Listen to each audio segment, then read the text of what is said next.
Oh my gosh. Good. What are you guys setting up for? Polar plunge. Don't want no part of that. In today's video, we are going to be reviewing this lightweight commuter bike. It's by Heybike. It's called the Venus. And in today's video, I'm going to show you everything you need to know about it. So let's get into it. When you get your Haybike Venus, it's going to come to you as a Class 2 e-bike, which means you can reach up to 20 miles an hour via your thumb throttle here on your left-hand side, your torque and cadence sensor down below, and your 5 levels of pedal assist. This bike can also be unlocked to Class 3 speeds, taking you all the way up to 28 miles an hour. The Venus only weighs 50 pounds and has a maximum payload capacity of 350 pounds. And during the making of this video, you can purchase the bike for $14.99, and it comes with a 2-year warranty. Heybike has also given me a discount code that'll save you $100 off of your purchase. But before we make that kind of decision yet, let's go through the specs and see how it performs. Now, your Venus only comes in one size, and the average rider height starts at 4'11" and goes to 6'2". It also comes in 3 different colors. I have the pearl white version right here. It comes in rose gold and titanium gray. Heybike says that the Venus can go up to 85 miles in pedal assist 1 on a single battery charge. The Haybike Venus has a 48-volt, 750-watt Galaxy rear hub motor. It has a peak power of 1,100 watts and 70 newton meters of torque.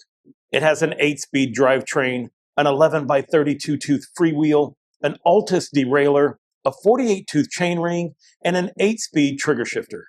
For stopping power, you have 2-piston hydraulic brakes and 180mm rotors. The front forks are rigid, but they do have some mounting points right here, and your front wheel has a quick release. The tires are by Kenda, and it is the Quick 7.5 version. They are 27.5 inches by 2.2, and they have a really nice street pattern on them, plus they're puncture resistant. When it comes to the battery, it is in this down tube right here. It is a 48-volt, 14.1 amp hours with 680 watt hours of power. Now, it will come with a 2 amp charger, so it takes about 7 hours to charge this bike completely, and you can use this charging port right down here. Now, you don't have to leave the battery in the bike to charge it. You can take it out and charge it someplace else. And to do that, you're going to grab one of your 2 keys. We're going to pull this cover off first by pushing this tab down and lifting it off. Taking that key, putting it in here, you're going to turn it forward. The battery pops out just a little bit. You're going to grab this little tab right here, and then there's a little push button, and you pull it out, and it comes right out. Now, there is also this battery indicator right here. Uses those lights to show you how the battery is charged up when it's not on the bike. And if we're just going to put it back, we're just going to do that and pull the key out and just clip your cover back on, and you're good to go. The Haybike Venus is UL 2271 and UL 2849 certified. It has an IPX5 rating, which means it is protected against low-pressure water streams from any angle. Haybike proudly shows their UL certification by mounting a sticker right on the down tube. Additional features include metal fenders, plastic beach-style pedals, a single-sided chainring guard, quick-release seat post clamp, a medium-sized seat with a comfort groove, and it feels like memory foam. A rear rack that can hold 66 pounds, an integrated headlight, tail light, brake light, and turn signals, a mounting point for a bottle cage or foldy lock, and an adjustable stem. I want to point out how clean this cable management is. That is really nice. Let's talk about size and fit. Now, when we take an overall look at the bike, it is 72.8 inches, and the step over height is 17 inches. Now, I have set this bike up for the lowest rider height, which is right here, which is 31 inches. And you can make a lot of adjustments with this adjustable stem by bringing it back and forth, up and down. Now, if you wanted to see what it was like for our tallest rider, it does have numbers here on the back. And we're going to go ahead and put that right there. And that is 37 inches. So with me being 5'9", 225 pounds, 32-inch inseam, this is what I should look like riding this bike today. Cockpit Operations. On your left-hand side, you have a single locking grip. This is a great feeling rubber. I really like these grips, and it has a palm rest. If you need to use your front brake lever, that's where that is. You have your throttle right here, and this is your control pad. The control pad has a plus and minus button, an M button, your turn signals right here, a horn, and a power button down below. It also has a USB port here on the side.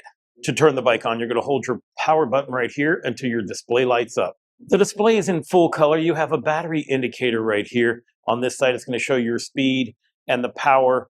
Your miles per hour is going to be right here, so that's your speedometer. Your odometer is here, and this shows your various pedal assist levels. You can get various information right here by hitting your M button real quick. It will bounce between odometer, trip, max speed, average speed, your voltage, your time on the bike, and then it goes back to your odometer. To go up in pedal assist levels, you're going to hit your plus button. As you can see, it's changing right down here, 1 through 5. And then you're going to use your minus button to take you down in pedal assist levels. If you hold the plus button, it'll turn on your headlight. When that happens, your headlight comes on and a light indicator shows up on your display.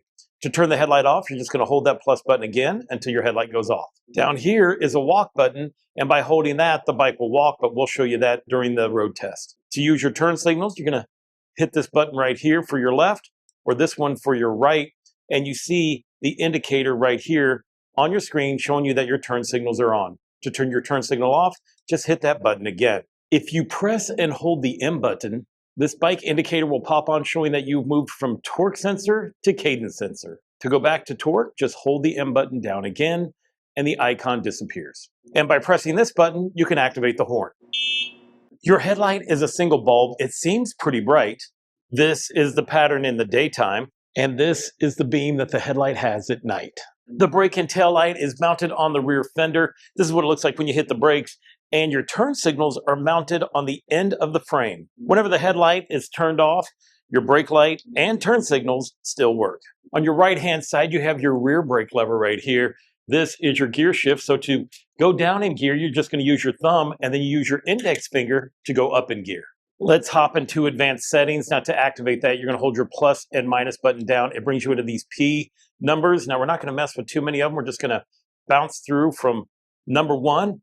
That actually controls how bright or dim the display is. I have it dim at the moment so that it shows up better on film. Number 2 bounces between miles and kilometers.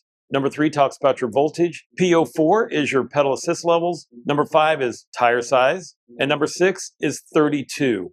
Let's see if we can change that. These numbers are in kilometers, so 45 is the fastest we can make this bike go, which should be 28 miles an hour. Hit the M button, lock that in.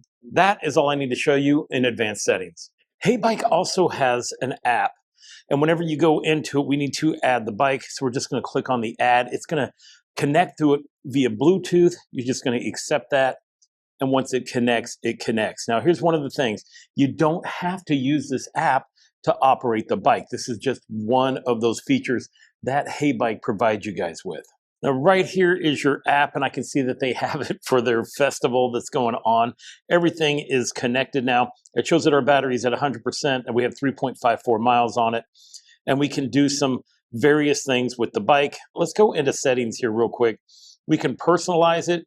We can do all the rider stuff and check for updated software and firmware. So let's go ahead and do that. We are on the current version. There we go. We can personalize the bike by having our settings here, showing that our top speed can be 28 miles an hour. Now we did set that up in the display, but you can also set it up here on the app. From here, we can turn our throttle speed limiter to on or off. And what that means is that if you decide that you want the bike to the throttle to be dictated per your pedal assist levels, well, then you can set it up that way.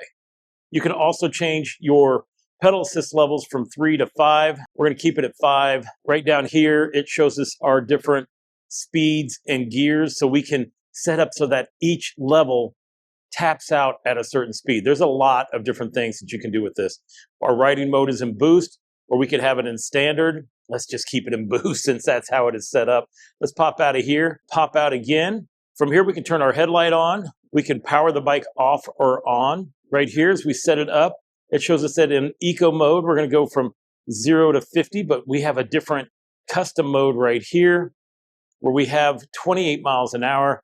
The riding mode is in boost, or you can set up a custom one yourself. It has recent ride information down below, which we don't have any of that. Welcome to the Haybike community, where you can, it's like a social media thing. You can post your rides and stuff like that in it, or we can do it to where it goes for a ride and tracks your ride. And then on this last button right here, This is your account settings. So there are some things that you can do in the app to make it fun for you.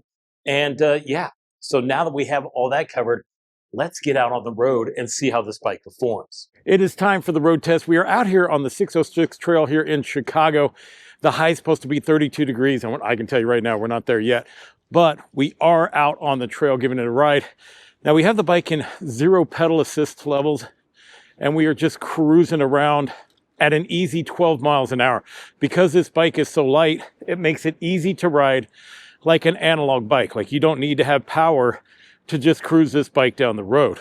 Actually, because of the tire size and the way this bike is, feels pretty good. Let's go ahead and test out the throttle. I just put it on into pedal assist number 1, and we're gonna see if the throttle is dictated to the bike. I know that we could set it to where it is, or if it isn't, mine is set up to where it is. So we're gonna be cruising at 10 miles an hour with just throttle in pedal assist 1.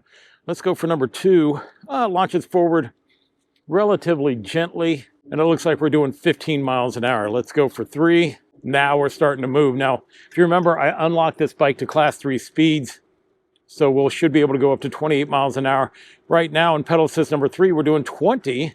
Let's go to pedal assist number 4, and I feel that locking out at 25 miles an hour. Let's go for 5. And in pedal assist number 5, we're doing what, 27, 28? So it's getting us up to that top speed. Let's go ahead and test out the pedal assist levels. Now, I know with the Heybike app that we can set it so that each pedal assist level goes a certain speed. Right now, I just have it set for the factory settings. So let's see how those turn out. We're gonna start off with pedal assist number 1 in torque mode. Nice gentle takeoff, kind of cruising around here at 10 miles an hour. So see, I don't think it's gonna matter whether it is throttle or pedal assist, you're going to be going the same speed. Now, because this is a torque sensor, I should be able to put more pressure on the cranks and go faster. Let's see how that works. But I do know that a certain speed is locked out in each pedal assist level. So it looks like we can do 15, 16. Let's kick it up in some gears here.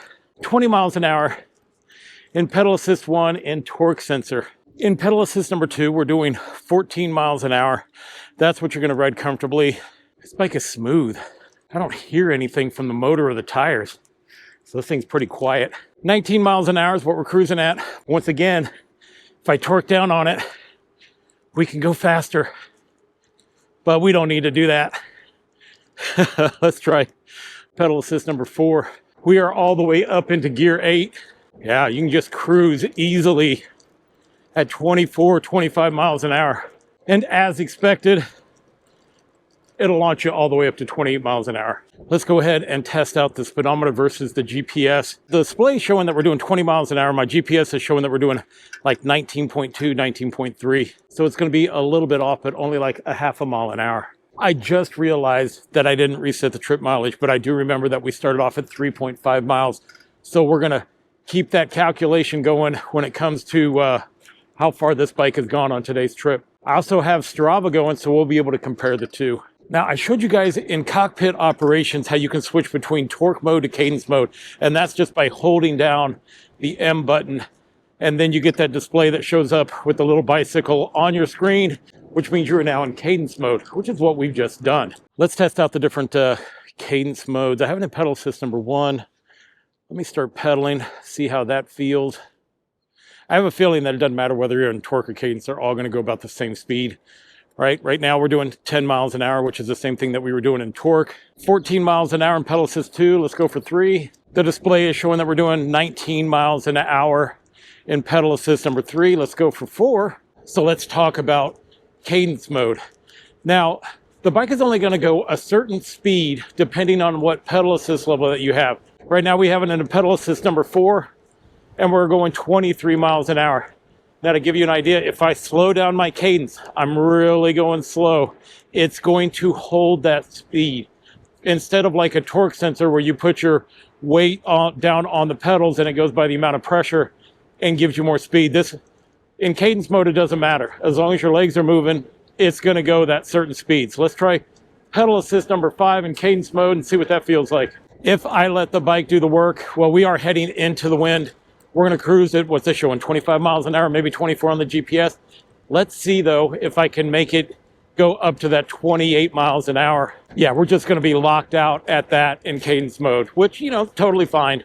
I had to change out my gloves to my heated ones. I don't have the heat turned on them right now, but I just needed some thicker gloves to wear. It is nice to know that I have those if my hands get really cold. So let's go over my initial thoughts. I'm used to these kind of displays, so they're good ones. Even though I don't have this turned up all the way, I can see everything on the screen. And we do have, you know, bright sunlight going on here. Sometimes it's kind of cloudy, but overall, every time I look down, I can see everything on the screen, even with these photochromatic glasses on.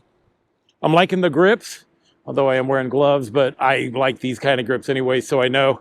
The seat seems pretty comfortable. The pedals, I mean, these things are made for more of like flat shoes, sandals. Actually, I think you could ride this bike barefooted if you wanted, because there's no like studs or anything like that on the pedals to like poke your feet.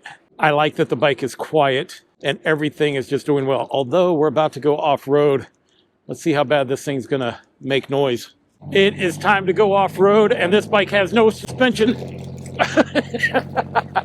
So all we're gonna do is bounce around. Right now, I'm just barely hovering off of the seat.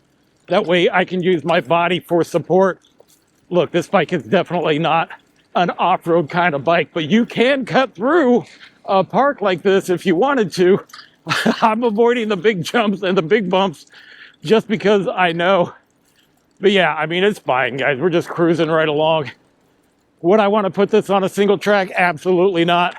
But I would cut across the park in it if I needed to. All right. It is time for the hill climb. We are at the Hill of Pain. I have it in pedal assist number 5. We're going to see if the bike can make it up the hill. Pedal assist only. Now this hill goes from a 0% grade all the way up to 20%.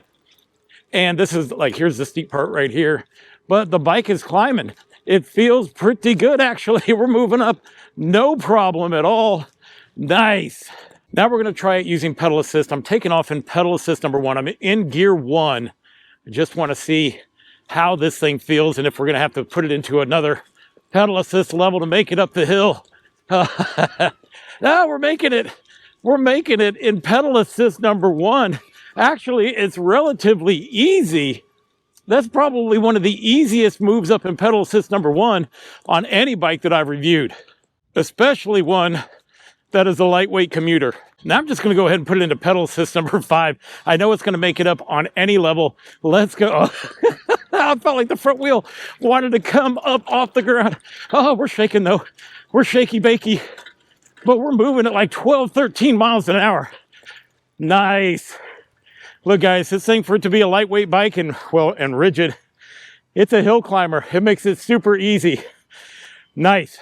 I want to spend a second and show you guys just how beautiful this paint job is in the sun. It just glows and shines. It is so nice. Look at that. This is a great looking bike. Ooh, feel them arm shake. Oh my gosh. These fixed bikes with no suspension, you're going to feel if you do a lot of off-road. Now what you could do to make it a smoother ride is add a suspension seat post. Actually, I say that with every bike because it's true. You know, that's just add a suspension seat post to everything. We are going to head out to the lakefront trail. That's where we're going to do the brake test and the sand test, kind of see where we're at on battery. I'm looking down right now and it shows that we still have all 5 bars after what we've done so far, which is telling me that's doing pretty good. If I want to know more than just the 5 bars, I could take a look at the Haybike app while it's connected, and it will tell me what percentage level we are at. So we'll probably end up maybe adding that later so we get that information. I do hear the front fender hitting my tire every now and again. Really, that's the only noise I'm hearing from this bike. And probably with just tightening up the sidearms, that might fix the issue. Most of today's ride is going to be done in pedal assist number 3 in gear 7. That's what's going to feel the best for me. I do want to point out that when I was in torque mode and cadence mode, I felt zero ghost pedaling with this bike.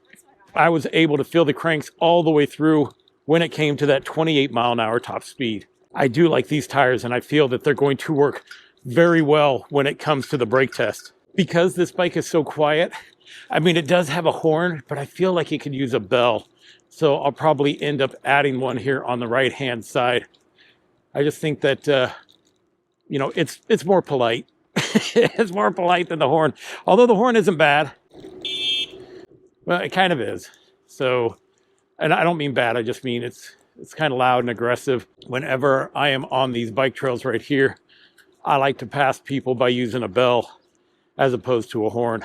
As of right now, the only thing that I think that I would add to this bike is a suspension seat post and a bell. Everything else feels very solid, feels like quality. I like the bikes that Heybike produces. I think they're nice. I've reviewed quite a few of them, and they've always been a good time. Because this bike is only 50 pounds, I see a lot of people that would find this very beneficial. It's easy to pick up, it's easy to maneuver, it rides very nice, and it has a throttle. All right, we're about to go over these railroad tracks, and that's where one of the places where I test out the suspension. But here we go. Suspension seat post. I do feel a delay whenever you hit the throttle. So you're going to have like a 1001 and then it's going to kick in. This thing is riding super smooth. Loving these tires. Loving the seat. Yeah. Actually, I'm just enjoying the ride. So the throttle has a delay, but the pedal assist on torque does not. I'm going to go ahead and turn on my headlight, see if I can still see everything through the display, and I can, which I like having my headlight on as I'm going through the city because in that way people can see me. It is time for the brake test, and if you guys can see, there is nothing but rock salt all over this road. We're still going to attempt this in two different speeds, one at 20 miles an hour in case you leave it in a class 2, and the other one at 28. Oh, wow. This thing stopped nice. Even though I have all this rock salt here, we still stopped at 23 feet. That's actually more secure than what I thought we would be on this road, so that is great. It is time for round 2. All right, this one I'm a little nervous about because we're going to do this at 28 miles an hour.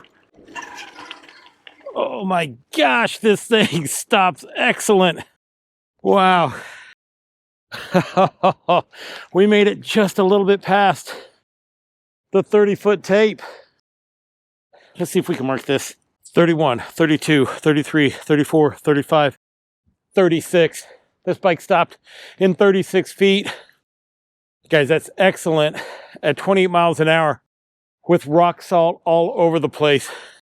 I had a feeling I was going to love these tires, and I do. Excellent. All right, let's move on. Let's test out the walk feature on this bike. Now, I do have big gloves, so I don't know if it's going to work. Just going to hold down on the minus button. I do have it into pedal assist number 3, so it doesn't matter what pedal assist level you have it on. Walk is going to work, and it'll work even if you have big gloves on.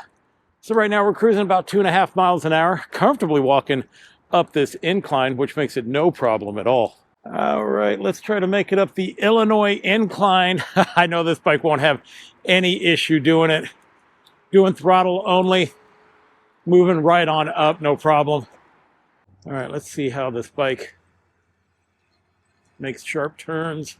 No problem at all. Sharp turns both directions. I have the headlight on, so guys, I want you to see what that looks like in bright sunlight. And this is the tail light. I'm gonna go ahead and hit it so you guys can see. And then let me go ahead and turn on the right turn signal so you can see how bright that is. This is the riding position, and you can see I'm sitting very comfortably. The fact that these handlebars kind of swoop back make it nice. The adjustable stem, so you can adjust this all kinds of ways. And then the seat, well, it's very comfortable. Hello. How are you? Good. What are you guys setting up for? Polar plunge. Oh, God. Don't want no part of that. No. Thank you. Oh, ooh, I have no desire to hop in. Oh, super cold water. It is time for the sand test. We're going to go ahead and see how this bike handles. We're going to use pedal assist. Oh, let me go ahead and put it into pedal assist number 5. We're going to use throttle. We're going to pedal. We're going to do whatever it takes to make it across. So let's go. All right. Oh, gosh, this stuff is thick. Very thick. Oh, we are moving very slow through it, but we are making it. Holy cow. This is a leg smoker.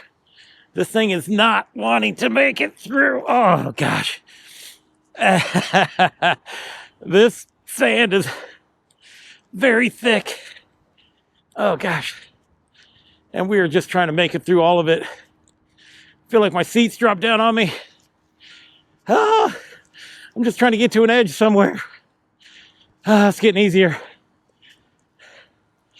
Let's go.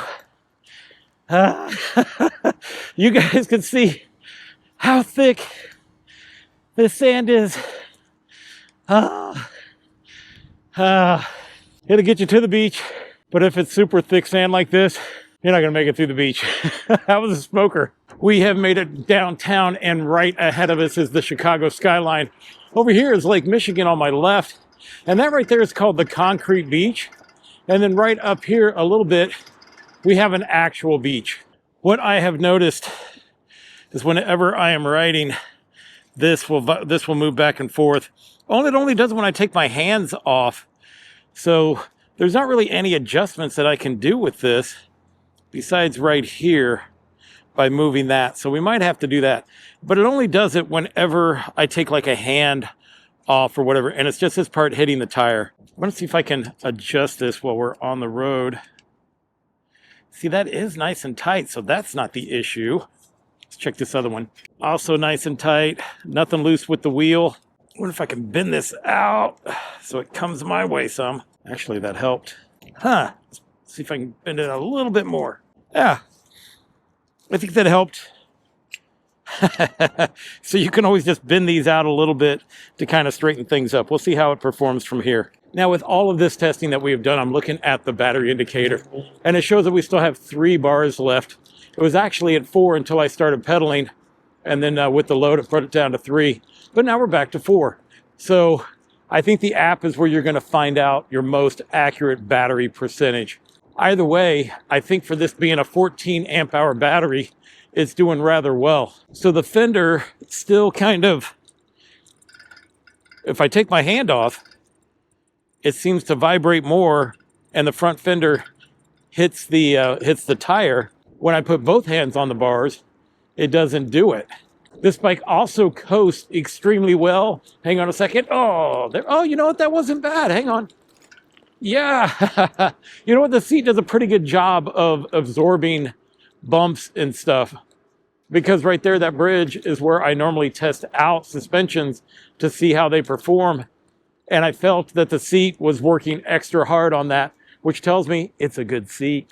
This is one of the few bikes that I just pedal when I take off from a stoplight or a stop sign, as opposed to using throttle because of the delay. I can literally get assist quicker by pedaling. I figured I'd go ahead and pull out the Heybike app because I want to see, where is that where it showed me that we were riding in boost, and now I'm just looking for it. Riding mode is standard. Let's personalize it. Here we go. So what we've been doing is we have been riding in standard mode. I thought we've been riding in boost the entire time. Now, when the app is turned on, it'll fall asleep. So you're going to have to, it won't just stay lit up all the time. You can control the lights from here. You can turn it off. All right, so I'm testing out the sport mode, and the bike feels just as aggressive as it was before, just as comfortable, just as much power. Although, let's see if it has that delay in the throttle when we take off. That might be the difference.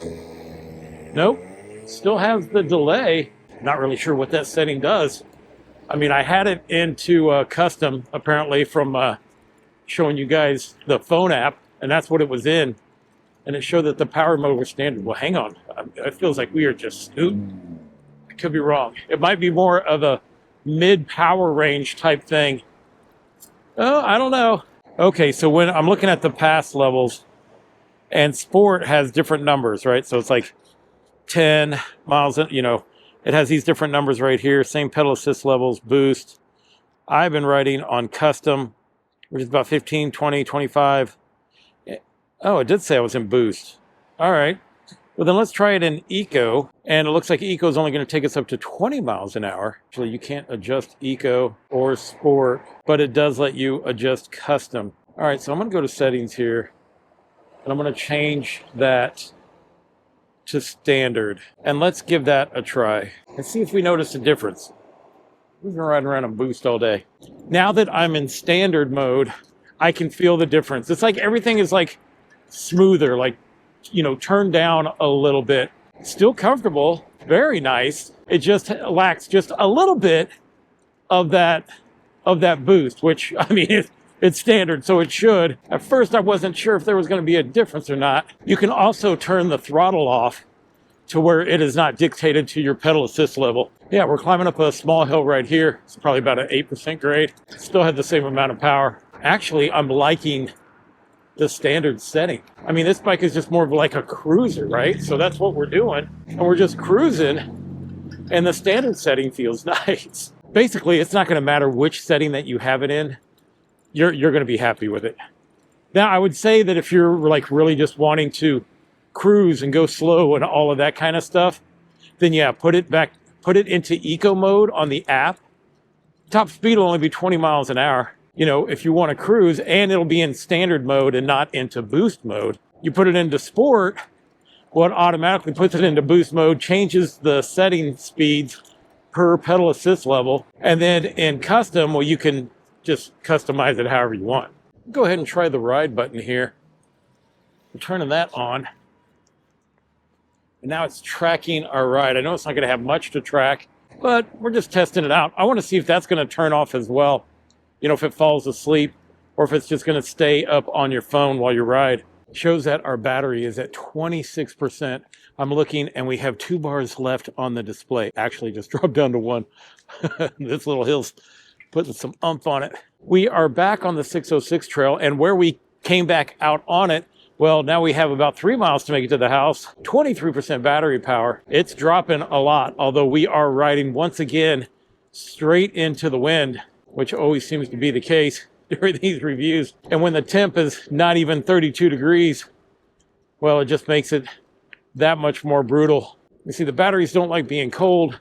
And whenever you are at a freezing degrees or below, well, you're not going to get as much, distance and power out of the battery, which I think that this thing has been doing awfully well for what I put it through and in these temps. I have the bike in pedal assist number 5. Now we're in cadence mode, and we should be doing 28 miles an hour right now, but we're not. We're doing 20. Go ahead and see if the throttle is going to take us any faster. And no, it is not. Actually, we're doing slower, doing about 18, 19 miles an hour. It is time for final thoughts. Now, when we take a look at how far we've gone on the bike, the display shows that we went 24.5 miles. But let's not forget that when we did start, we had 3.5 miles on the bike. Now, if we take a look at Strava, Strava showed that we went 21.55 miles, which is extremely close. It's only off by like a half a mile, showing that you've gone a half a mile farther than what you've gone, which is really up to you if you want to use a third-party app to track your mileage or not. I don't think you need to. Today's ride has been very nice. I mean, when a bike is this light and flexible, it's kind of hard to not have a pretty good time on it. The seat did really well. The grips did very well. I do have that issue up here where this vibrates whenever you take your hand off of it and it smacks into the tire. Not really sure why mine does that. I don't know if yours will, but I'm sure there's some kind of fix that can be done. But I only noticed it whenever I would take my hand off of one of the grips. It didn't do it whenever I was just riding around with both hands on there. The pedals, totally fine. I mean, with those things being flat, you could be barefoot and ride this bike and not have any issues. Plus, it cruises incredibly well. Now, when it came to the hill climb, I was impressed by how this bike climbed hills. I mean, it made it all the way up very easy in pedal assist number 1 and also in throttle. Now, the sand test, that was a different story, right? Because of the tires and how they are, we were not able to make it completely through the sand. I mean, I put up a struggle and so did the bike, but we just weren't able to make it. When it comes to this battery indicator that is on here, that goes a little crazy, right? So you can go in here into the settings and look up the voltage, which I totally forgot to do during the review, but I opened up the phone app and it was telling me what the percentage was that we had of battery left. Now, if you wanted to track that, well, I would just go ahead and use the phone app to track what your battery percentage is, the actual battery percentage, because this display is not really going to show you. I did notice something that If you were to put a bag on here, because the tail light is at the very end over here, like the panniers wouldn't cover that up. Also, because they put the turn signals down here at the very end, I also don't believe that those would be covered up as well. Now, if you are interested in the Haybike Venus, I'm going to leave a link down in the description below. Plus, I have a $100 discount code that you can save even more on this bike. Now, if the Haybike Venus is not the bike for you, but you did enjoy my videos, well, maybe you can give it a like or maybe subscribe to the channel, hit the bell, something like that, which actually helps these videos and helps my channel move along. So I want to thank you guys for watching. And until I see you again, enjoy the ride.